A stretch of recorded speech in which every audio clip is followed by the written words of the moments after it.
Of a time capsule opened in Virginia last week contained several items paying tributes to the town's World War I veterans. Well, the items included a casualty list and an example of a medal the city gave to the vets at war's end. And that helped Northern News Now's Dave Anderson put two and two together and solve a family mystery in tonight's Holding On to History.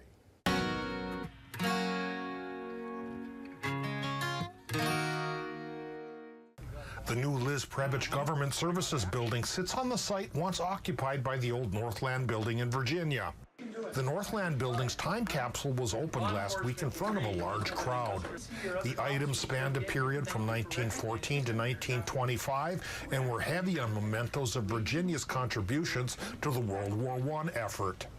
The biggest ooze from the crowd were over this medal that the city gave to its veterans and Gold Star families who lost loved ones in the conflict.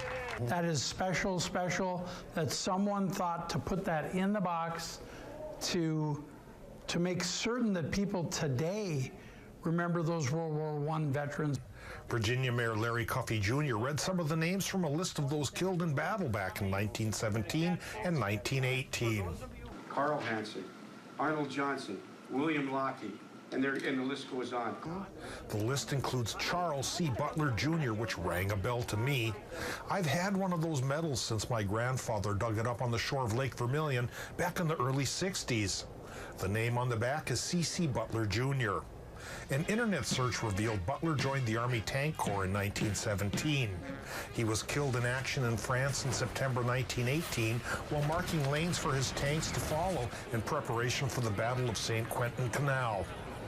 He is buried in the Somme American Cemetery in Picardy, France. There is also a street named after Sergeant Charles Butler at Fort Meade, Maryland.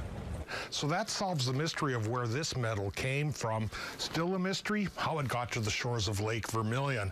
Another mystery Mayor Cuffey is working on is finding the people who are entitled to 4 or so other medals like this he found in storage in City Hall. Those are the ones that,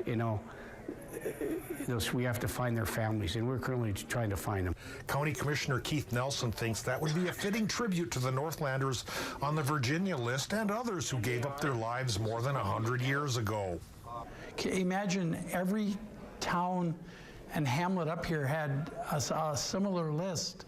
Holding on to history in Virginia, Dave Anderson, Northern News Now. Thank you, Dave. Now, Mayor Cuffey has the unclaimed World War I service medals on display in Virginia City Hall. People are invited to come up and look at them to see if they belong to one of their ancestors.